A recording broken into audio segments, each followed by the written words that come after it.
You're listening to the Jewish Entrepreneur Podcast with Debbie Sasson, episode number 181. Welcome to the Jewish Entrepreneur Podcast. I'm your host, Debbie Sasson. I went from being a financial advisor, author, and chronic under-earner to building my business to six figures as a financial planner and money mindset coach, and then onto multiple six figures as a full-time money and business coach. I help entrepreneurs create money-making businesses and build wealth using sales and money mindset strategies and in alignment with authentic Jewish values. Now, let's dive in to today's show. Hello, my friends, and welcome back to the podcast. I have a special treat for you this week. I am sharing my daughter with you, Rachel Lena, also known as Leni Schultz. It is such a pleasure for me because obviously I birthed my baby into the world and grew her up.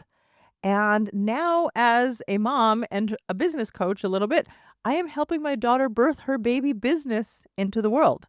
My daughter Leni left her job as an occupational therapist, her status job. She has a master's in OT, and she launched her personal organizing business. And today we're going to speak with my daughter. She's a mom, she's a wife, she's obviously a daughter. And we're going to really look behind the scenes on how she made her decision. When she decided to leave her job, she had some other life circumstances, a baby, then another baby, who slowed down her progress from career to launching her own business. But we're going to speak about the mindset shifts that she needed to take on as a business owner versus being an employee. We talk about pricing, we talk about support from her husband, and we talk about the ways that Leni has grown her business, how she shows up on social media, and collaborations with other entrepreneurs have really been very effective for her to grow her business, get seen, grow her network. And there are so many things that I think that you're going to take away from this episode, especially if you too are sort of deliberating between, do I have a career? Do I have a career and a side hustle? When is it the right time for me to leave my job and move on to building my own business? And we're going to talk about all of it today on the podcast. So you're going to have so much fun because this conversation was just so natural because, hey, we've been talking with each other. I don't know that she always listened to me because that's kind of what moms and daughters do. But now that we're adults, we have conversations, and we have conversation as moms and as mothers and also as business owners. And it is just so much fun. So without further ado, I'm just going to introduce you to my lovely daughter, Leni Schultz. Let's go.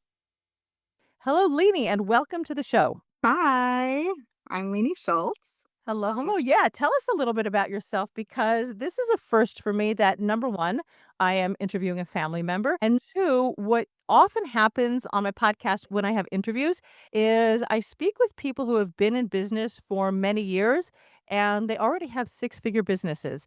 But you and I have a different business relationship, obviously, as a mother and daughter. So tell our listeners how long you've been in business, what you do, how you transitioned from being an employee to opening your own business, and then we'll take it from there. Okay, so I'll just tell your listeners like a sentence about myself. I'm obviously your daughter. I'm married to Josh Schultz and I have four children. I was, or still am, I'm an occupational therapist. I have my master's in occupational therapy and I worked as an occupational therapist for 6 years, mostly in rehabilitation. And then after I gave birth to my third child, Yessie, who is a little over 2 years old now, I felt like I just had to do something else. I didn't want to work in a job where I was just waiting for my next maternity leave. I wanted to do something I had fun doing, that I was more passionate about. And I thought hard about, what do I love doing? What's fun for me? And I came around to personal organizing. I just love organizing spaces. So I started searching professional organizing. I guess it would be a little 2 years ago. You could say, yeah, it was the summer 2 years ago. And I started looking into that profession. I spoke to different professional organizers and I got you on board as my business coach. I asked you so many questions and you helped me so much throughout the way, just building a business. So first of all, I don't know what you wanted to share, but I do want to give a shout out to Rebecca Saltzman because you took her organizing course. And I don't know anything about the course. I love having a daughter as a personal organizer because we just like cleaned out tons of things from my closet before we started recording this episode. I was in America earlier this summer and I have a lot of new clothes from America. And my daughter just stood there, stared me down, and I cleaned out I cleaned out stuff that I've been holding on to for like seriously decades. Okay. That But scary. she's not scary. Definitely not scary. And I'm really grateful that I could help you find something that you enjoy doing. And that waiting for your next maternity leave, I feel that so deeply because I also felt like that when I was working for the Bank of Israel, because I got to the stage where I had burnt out because I was a mom of many. They had transferred me at one point from the dealing room to the economics unit. And I did not look forward to going to work every day. So I'm really happy for you that you found something that you love. You found your passion, as they love to say.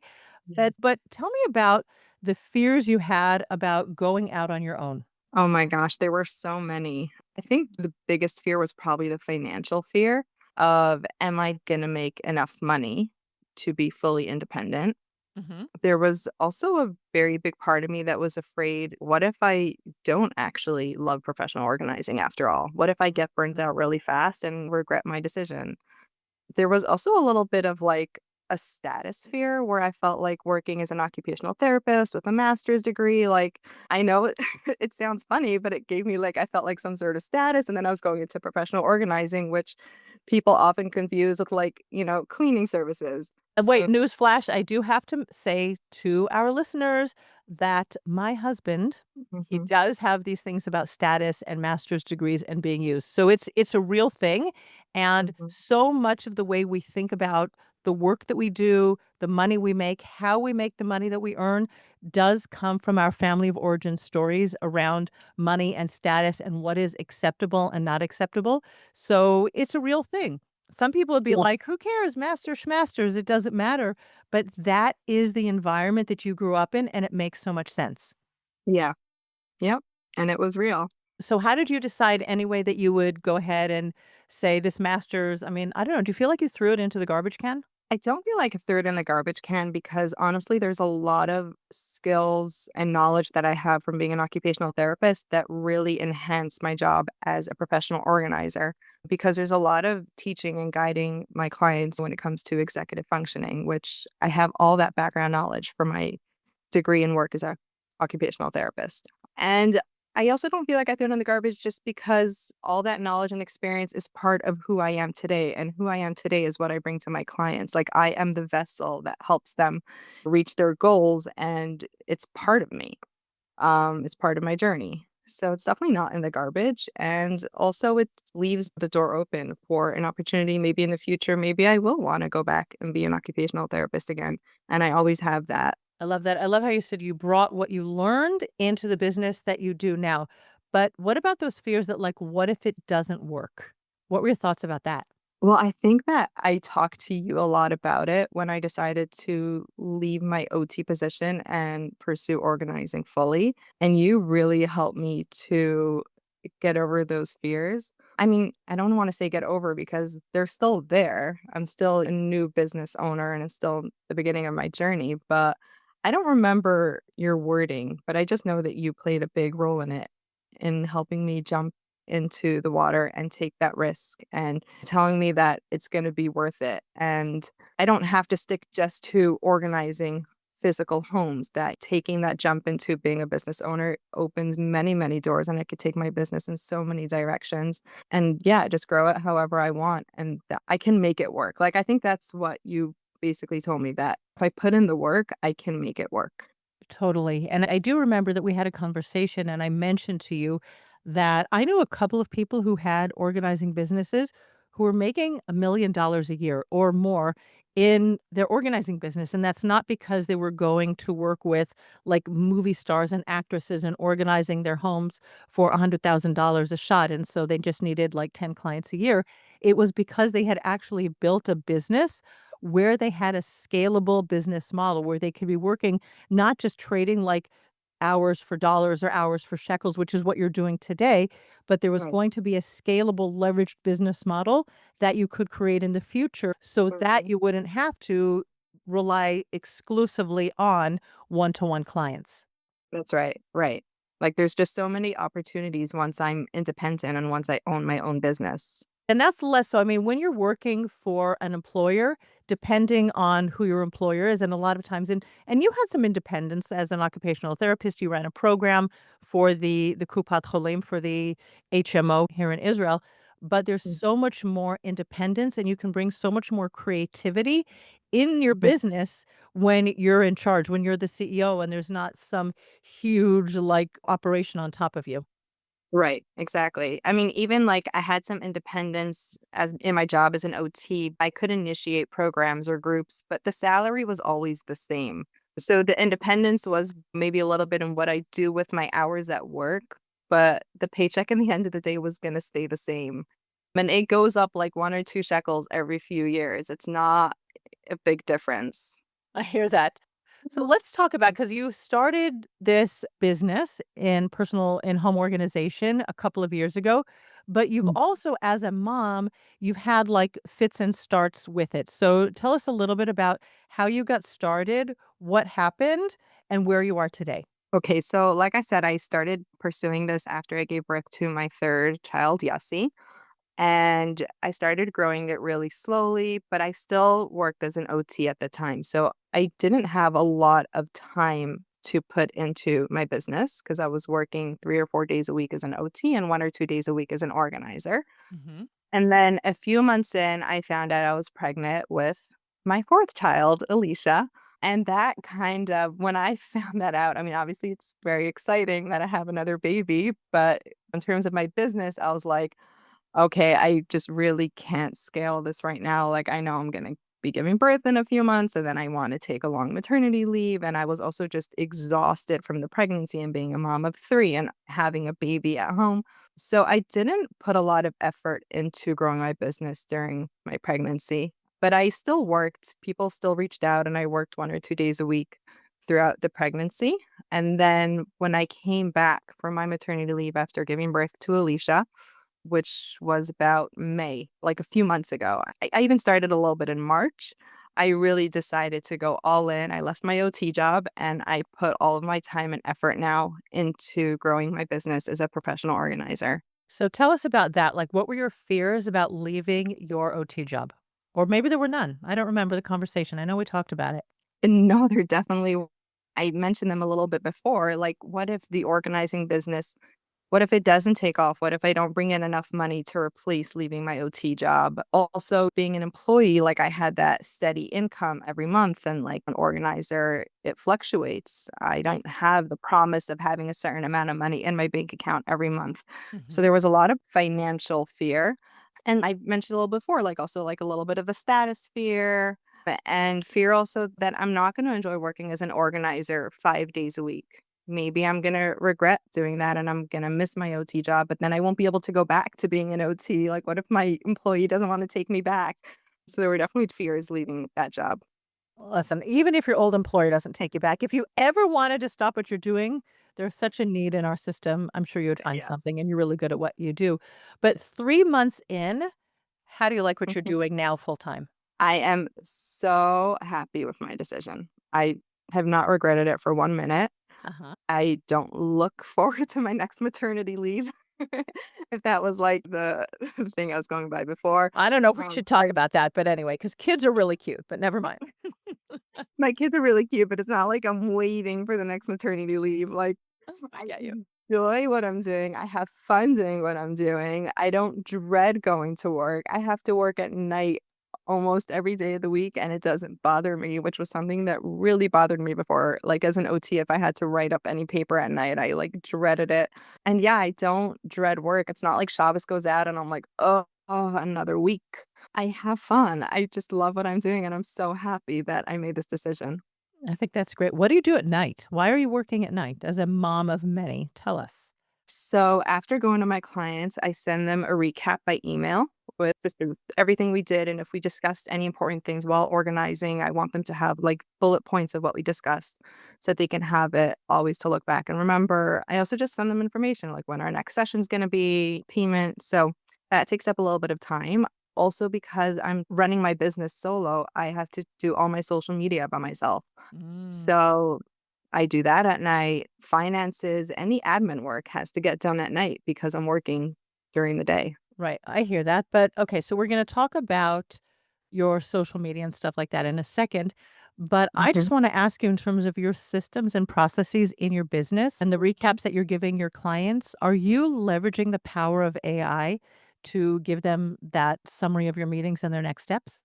Definitely, and that saves me so much time. I didn't used to. I used to write it every time from scratch, but now I definitely do. Like, I pasted into ChatGPT a few of my recaps so that it could see my style. And now what I do is I go into that same thread of ChatGPT and I record everything I did, and then ChatGPT writes it up. But I still edit it and add my personal touch because ChatGPT can never get it fully right. But you might try Claude. I think Claude is a little bit better on the personalization, but I don't think Claude remembers who you are. Like sometimes I ask Claude, "Do you remember who I am?" And they're like, "No, every conversation is brand new." But Mm. be that as it may, there's also a possibility that you could create a form so that you just would have to fill it in like this is what we did today and then you would go through so that you don't have to keep recording everything from scratch. We'll talk about that not now, but just think about in your business, like anybody who's listening to this interview, there are activities that you perform in your business over and over and over again, like the same things. And you might go to a client, and today's session, you might be working with one client in the kitchen, and the other client, like me, you're cleaning out her bedroom wardrobe, or maybe you're cleaning out the toy room, the playroom, the basement.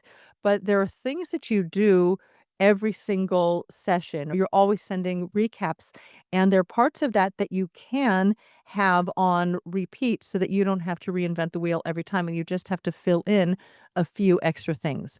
And that would help you to also really reduce the amount of time you're spending doing your follow-ups at the end of the day. And that's also, by the way, with your finances, because I did that a lot with my finances earlier in 2025, is that I was really following my process.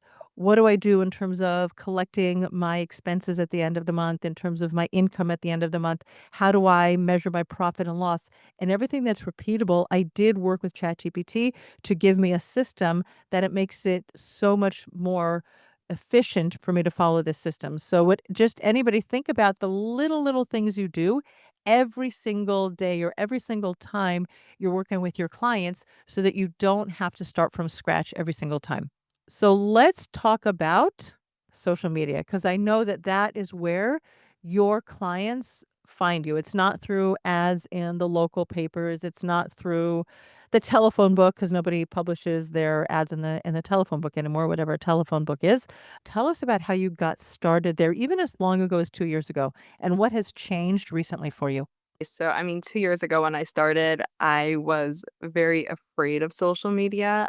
I opened a social media account purely for my business. So I was clueless and I didn't know anything about it before. And I just always felt like this isn't me. I'm not a social media person. I had a very hard time putting myself out there and posting. I was very shy and afraid, I guess, also of like judgment. It also took me a lot of time to edit a single post or a single reel. I had like a perfectionist thing about it also where it would take me like 3 or 4 hours to make one post or one reel because I felt like it had to be perfect, which looking back now, they were so not perfect. Well, listen, if your posts from 3 months ago or 2 years ago aren't making you cringe, like even mine, I'm like, "Oh my gosh, how Mm. did I do that?" Right? If it's Yeah, not making you cringe, it means that you haven't grown, you haven't gotten better. So it's a good thing you're right. like, "Oh my gosh, they weren't perfect." So it's Yeah. actually a good thing. You were doing it all exactly right. And then when I started putting like everything into my business back in May, I took like a little mini social media course by Rebecca Sigala. She's a former client of mine, she's great. Yeah, so it was great. It was like 3 meetings on Zoom, and that really, really, really helped me to realize what my fears were. Like, I had this belief about myself, like, I'm not a social media person, this isn't me. Or I was very afraid of people's judgment, and it really, really helped me to be less fearless and put myself out there, and, like, I think the motto that I actually got from you, but I tell it to myself probably daily, is done is better than perfect. Something is better than nothing. Yes. And that I for sure got from you. And so I've really been working hard to post as often as possible. Like, as often as possible, I mean, at least a few times a week preferably once a day, not like as often as possible, a few times a day. And I'm also getting a lot better at just putting posts or reels out there. They take me a lot less time. In the past, it would take me 3 or 4 hours. And I was like, this is crazy. It's a full day work for one post. How can I do this a few times a week? And now it takes me about an hour to an hour and a half, which still seems like a lot of time. But for me, it's a huge improvement. And I know that I'll keep getting better. Just like I've gotten better, I'll keep getting better. I think that putting an hour into each piece of content, and maybe you can get it down to half an hour, it's actually a good thing because what too many people do with their social media is they're very vague. Like people like, oh, I'll help you organize your home and then you're going to live your best life, something like that. Or then you're going to feel great or awesome, or you're going to stop tripping over the kids' toys. That actually gets specific. But when you spend a little bit more time and you actually put your thought into it, to understand what's your client's pain points, where are they now, what's the problem, what's going on in their life right now, but into the nuances and specificity, and you stop being vague and broad brushstrokes. And that can only come by you thinking about their personal journey, where they are and where they want to go. And that because your content is what is connecting you with your people. So I don't think putting an hour into a piece of social media content that is going to live on your feed for a long time, I don't think that's a bad thing. If you can get it down to Mm. 45 minutes or half an hour, that's great. But until you're fully booked in your business and you have a waiting list, people need to know about you. You need to be putting more effort into your marketing, into your advertising, and into your content because that's how you spread the word. I like to say that Mm. people have two problems in their business, but the first one is getting the word out there, which is all marketing. That's a marketing problem. If people aren't coming to you, you're not having sales calls, then not enough people know about you. So you got to do something to ramp that Mm. up. And we'll talk about the collaborations that you did in a minute. So need to know about you. You need to get the word out. And then you need to get the money in. So that means you need to refine your sales skills and you need to work on your money mindset because you might be getting some money in, but there might be underlying beliefs that you're not worthy, you can't charge more, whatever. We'll talk about your prices in a second, but marketing Mhm. and sales are the bread and butter of every single business. So if Mhm. you do not have clients 5 days a week, a Mhm. post, another post, another post, let's go. Right. Yeah. So that's what I asked you. Like it was a few weeks ago, where I had a quiet couple weeks where I only had one or two clients. And so I reached out to you and I'm like, Mommy, help. How do I up my game? And you gave me great advice, which I still have to work on and actually do. But yeah, I'm trying. So let's talk about that. What's the difference between trying and actually doing Mm. it? In what way? Well, you said like I'm trying, right? And I know I'm like got you at between a rock and a hard place. Now you can't run away because you're on the air. But when you say I'm trying, right, there's Yeah. a difference between trying and actually doing it. There's a difference between trying and then at the end of the day, you're like, okay, whatever, I didn't get around to it today. The kids were this, Yeah. that, and the other thing. And there's another thing, which is I'm going to do it. I'm going to put a deadline. Done is better than perfect. I'm going to get a Right. post out today, and that's it. Right. Right. It was what I meant when I said I was trying was I wasn't just gonna like ride the wave of like, okay, I just don't have a lot of clients now. I'll wait until I do. I was like, no, like this is giving me a signal that I need to do more. Okay. So I'm very lucky that you're my mom and I can just WhatsApp you and be like, Mommy, what do I do? How do I up my game? Something's not going right. And you can just answer me and give me great advice. And then the next step is obviously is the doing is I have to put that advice into action, which, Baruch Hashem, the next week I got a few new clients and now I'm so busy that I haven't been able to put that into action yet. But I know that as soon as I work on my next posts and reels that I will start putting it into action. Like now that I'm busy, I haven't posted as often as I wanted to. And that's also something that I need to figure out is how to find the time to do that because I have my family and my home and four little kids at home who aren't very independent. And as we're recording, you also have your mother-in-law staying with you, which is helpful, but it's just another person who needs like food and laundry and Yeah. stuff like that. So it's an added thing that you're working on at the moment.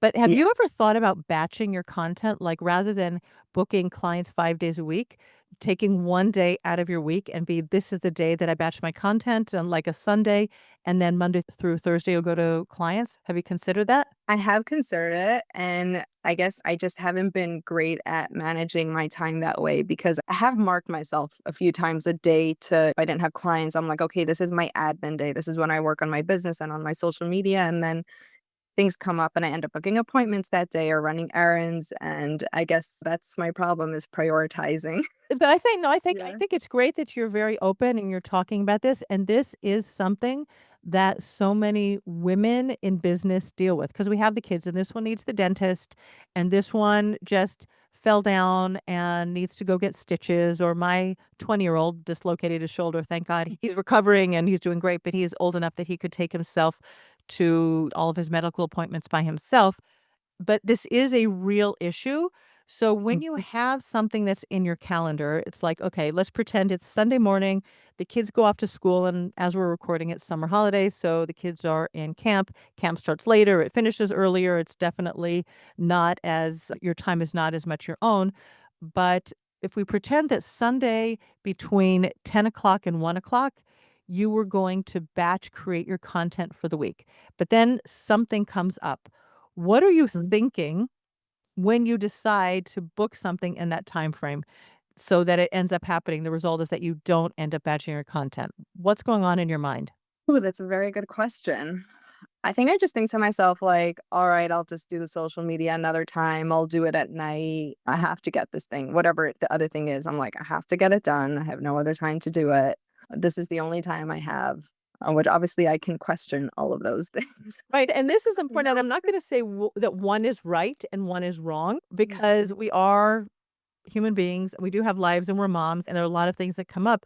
But we do have to ask ourselves for the long term viability and sustainability of our business and the amount of money that we want to bring in into our businesses. And you get to figure out how much money your family needs and how much money you want to be putting away in savings and in investments for your future, right? It has to be that this also is a priority.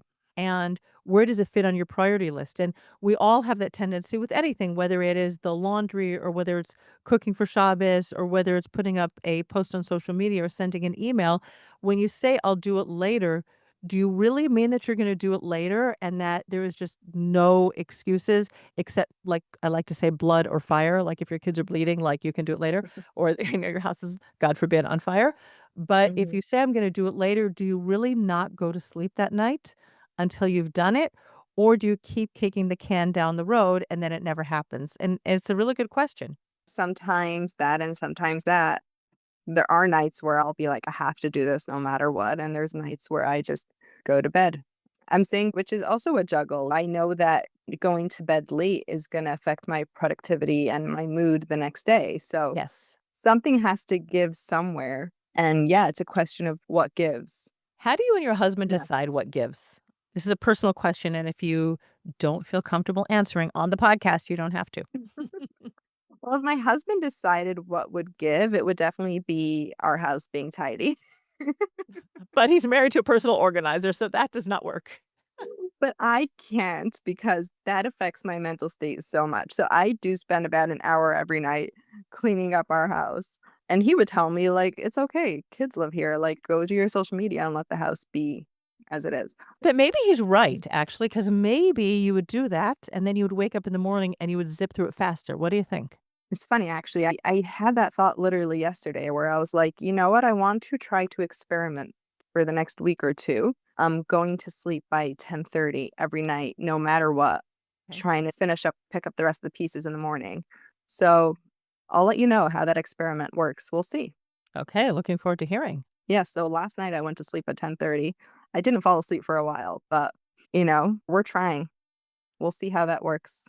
But what I heard you say is that he's actually supportive of your business and he wants you to get out there and he wants you to share with people so that more people find out about you and work with you. Yeah, he's been so supportive. That's really what's allowed me to do this, where he really believes in what I do and he supports all of my decisions. And he really, really pushes me to go out there. And I was nervous he was gonna be nervous about me posting on social media, but not only is he not nervous about it, he's always giving me ideas of what to post. And I always tell him he should be managing my social media. Oh, yeah, that would be great. Can you imagine? I love it. Family business. He doesn't want to go on social media. I hear you. I hear you. Yeah, but he's very, very supportive, and without that support, I wouldn't be able to do what I'm doing. for sure. That's amazing. So tell me about the collaborations because that was such a great way for you to get your name out there when you started back in your business again just a few months ago. Yeah, so actually the idea of collaborations came from a client of mine Mm. who worked as a social media manager in America. She's not working currently, but when I started working again, I reached back out to her and I was like contemplating hiring her because we had such a great relationship. And she gave me suggestions. She's like, why don't you do this? And she gave me a whole list of people I can reach out to. So I reached out to some, and some actually reached out, well, sort of reached out to me. And yeah, and I did a few collaborations. It was great. It got me more followers. It got me some clients also. Are you Yeah, open to collaborations now? definitely. So, what kind of collaborations work best for you and why? Well, let's say, for example, that there was somebody who had a bakery business, or somebody had a clothing business, or somebody had a hardware store, right? Like, what type of people does it make sense for you to have collaborations with so that you're able to help them in their business and they can help you with your business? So I think location matters. So people who are obviously in Israel and their followers, really what matters a lot is who their followers are. Because I love working with other moms. Now, I have worked with men also, but my favorite clients are other moms with kids at home. Okay. So people who have a lot of, I guess, women with families and kids at home and have a lot of followers, I'd be happy to work with them. What they do for their business matters a little less to me. Like I've collaborated with the political commentator. People have seen I collaborated with Meir at college. I think that's her last name now. And I've collaborated with a masseuse therapist. And there's some other people who I were scheduled to collaborate with, within the next few months also. And they all have different types of jobs. And what they do for their business matters less to me. What I want is obviously for them to have a lot of followers who are in Israel. Within like an hour's drive of Beit Shemesh, so that because you're not going to drive like to a lot, are you? No, not to Eilat and not to the Golan. Okay. But I did drive to Ra'anana, which was like an hour and a half drive for me. And the way back was obviously a lot faster. There was less traffic. And I'm happy to drive, I guess within an hour more or less. And I love working with other women. Amazing. Actually, I see some of your reels or your stories when you're driving. You're like, I'm on my way to Renana. I'm on my way to Beersheba. That's how I know where you're going. That's how I keep track of you because I see you on social media. I'm like, oh, she's on the road again. I love it. So let's talk a little bit about money because I can't not talk about money on my podcast. You setting your prices, how you did that, what your fears were, even having those sales conversations and saying, this is how much I charge. Tell us about that. Yeah. So that's probably something that I do. I have a lot of fear around that. And I've been gradually, very gradually raising my prices as I get more experience. I have to say that in the beginning, I was suggested to charge a certain amount, and I had a very strong belief that I was worth more than that. And I Ooh. charged more than I was recommended. Ooh. You know your And it mama was likes that. fine. Yeah.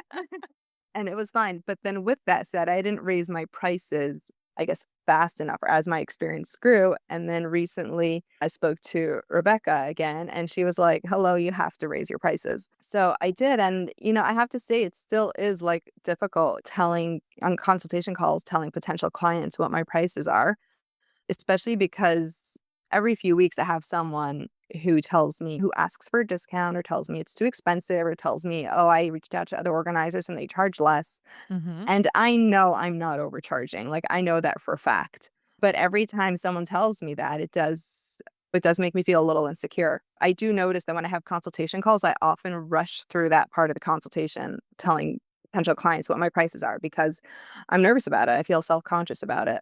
So here's I'm gonna give you some pricing advice, you and all of our listeners today, is number 1, like, when you wanna raise your prices, because you get to a certain level, let's say I know these aren't your prices, but we're gonna pretend that your fee is 1,000 shekels a session, okay? Mhm. And you're like, "I've been doing this, people are saying yes, people are coming, it's great, and now I wanna raise my prices to 1,200 shekels a session." And you're every time you get onto the call, it's a new level for you, and you're gonna rush through it because you're afraid of judgment, you're afraid of rejection, you're afraid of people saying no, and then, "Oh my gosh, my calendars are gonna be empty, then I'm not gonna have money, and then I'm not gonna have food to eat, and then I'm gonna have to live on a park bench." Like, that is really where your primitive brain goes. I like to say, Mhm. "No money, no food, I'm gonna die." But Mhm. before you raise your prices, it's really important for you as a business owner to sit down with yourself. We don't just like raise prices, but sell yourself on why the work that you do and the results that your clients get are valued at that price.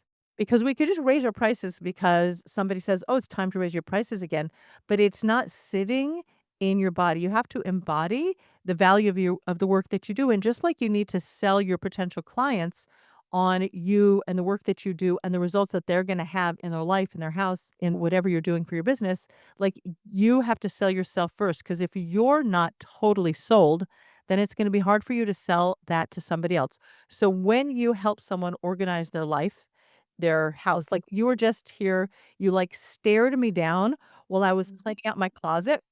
I'm like, Mhm. another thing. I'm like flipping through all the things on my hangers. We didn't go through the drawers yet, by the way. That's like really Pandora's box. Next time. But like I Oh, was like pulled things off of my closet and I was like giddy at the end of it, like, oh my gosh, I have so much space. Look at all these hangers. There's nothing on them.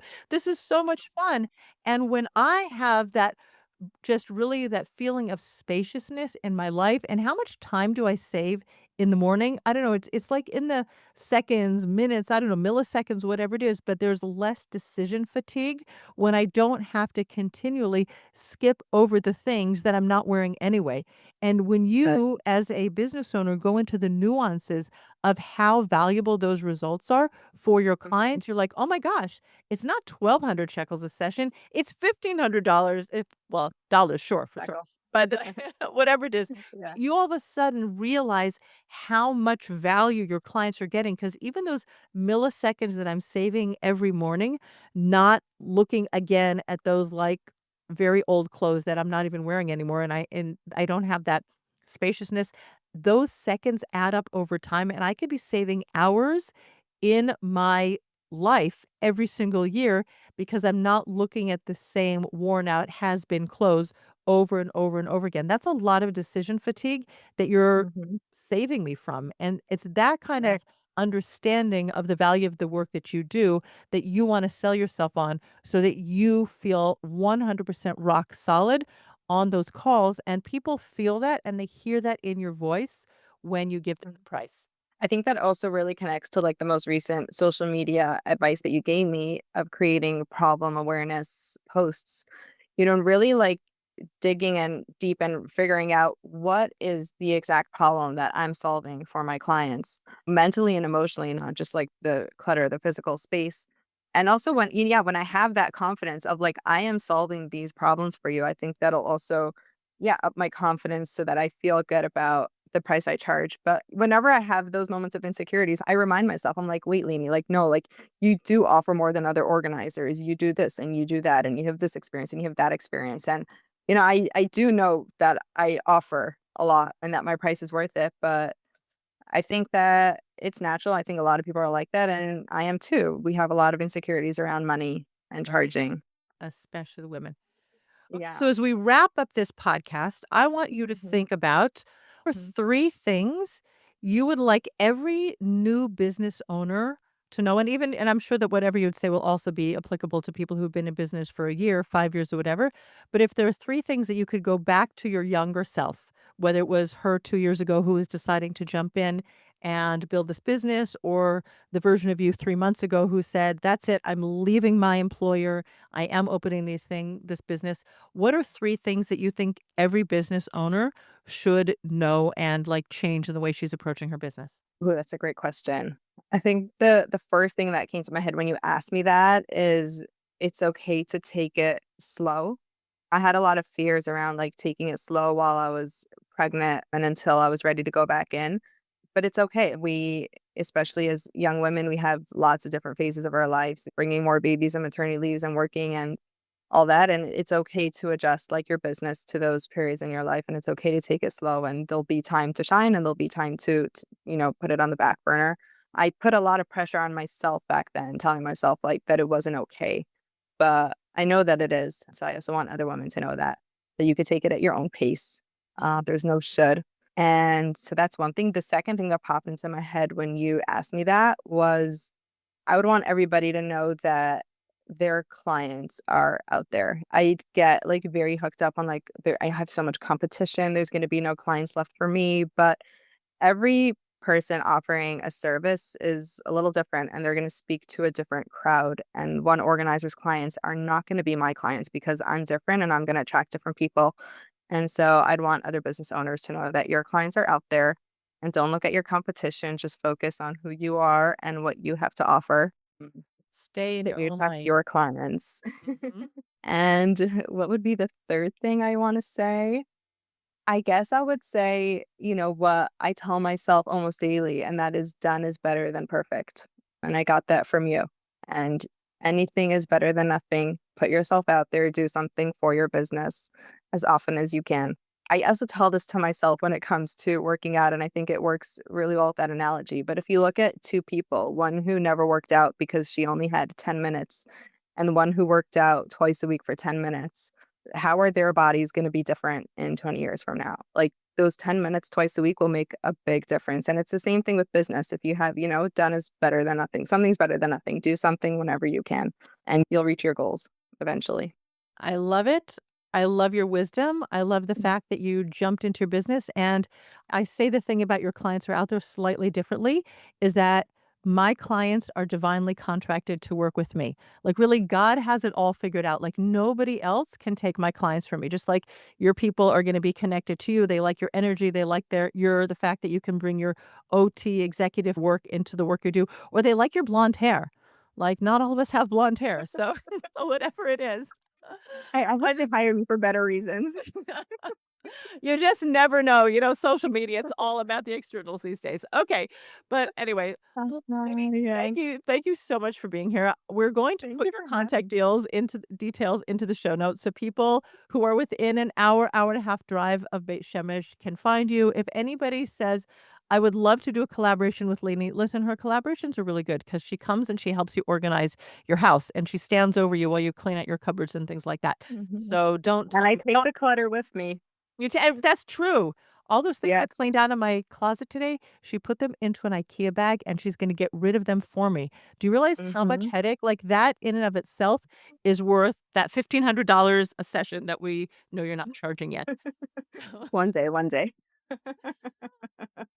All right. Oh, Thank you so much yes. for being with Thank me. you for having me, and thank you for all your guidance and support. And I really would not have done this without you. I can say that for a fact. Like you and my husband Josh have been the two things that have helped me and pushed me through this. You are so welcome, and I think we're gonna maybe invite you on again so we can hear about the latest updates and if you're making time for batching content or other things in your Mhm. business, because I think you Yep. have a lot of wisdom to share that is so beneficial for all of our listeners. So thank you very much, Yep. everybody, and I will see you next week on the Jewish Entrepreneur Podcast. Bye-bye for now. Bye bye.